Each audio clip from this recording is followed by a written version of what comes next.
വലയിൽ കുടുങ്ങിയ വളർച്ചയെത്താത്ത മത്തിക്കുഞ്ഞുങ്ങളെ തിരികെ കടലിലേക്ക് സ്വതന്ത്രരാക്കിയ മത്സ്യത്തൊഴിലാളികൾ കാട്ടിയത് നിയമപാലനത്തിന്റെയും നന്മയുടെയും മാതൃക.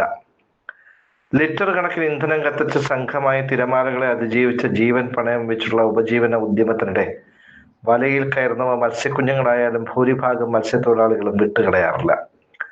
മുടക്കുന്ന തുക തിരികെ പിടിക്കണമെന്നതല്ല, തിരികെ എത്തുമ്പോൾ വീട്ടിലെ പട്ടിണി മാറണം എന്നതാകും ചിന്ത. കരുനാഗപ്പള്ളി വെളനാതുരുത്ത് സ്വദേശി സനലിന്റെ കാർമൽ എന്ന താങ്ങുവള്ളത്തിലെ കോരുവലയിലാണ് കാത്തിരിപ്പിനൊടുവിൽ ചാകര പോലെ മത്സ്യങ്ങൾ കയറിയത്. പിടിക്കുമ്പോൾ ഇവയുടെ വലിപ്പമൊന്നും അറിയാനാകില്ല.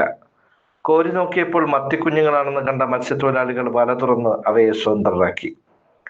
ആയിരക്കണക്കിന് മത്തിക്കുഞ്ഞുങ്ങളാണ് വളർന്നു വലുതാകാൻ കടലമ്മയുടെ മടിത്തട്ടിലേക്ക് മടങ്ങിയത്. ഒക്ടോബർ മാസം കൂടി കാത്തിരുന്ന് വളരാൻ അനുവദിച്ചാൽ നേട്ടമാണെന്ന ദീർഘവീക്ഷണത്തോടെയുള്ള വിലയിരുത്തലിന്റെ അടിസ്ഥാനത്തിലാണ് മത്സ്യക്കുഞ്ഞുങ്ങളെ തിരികെ കടലിലേക്ക് വിട്ടത്.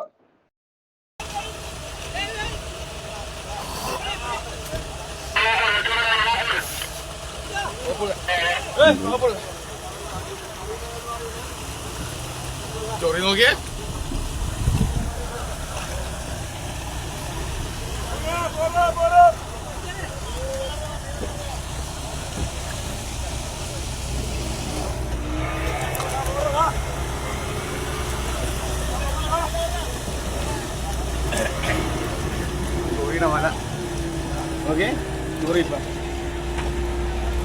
Apa dulu?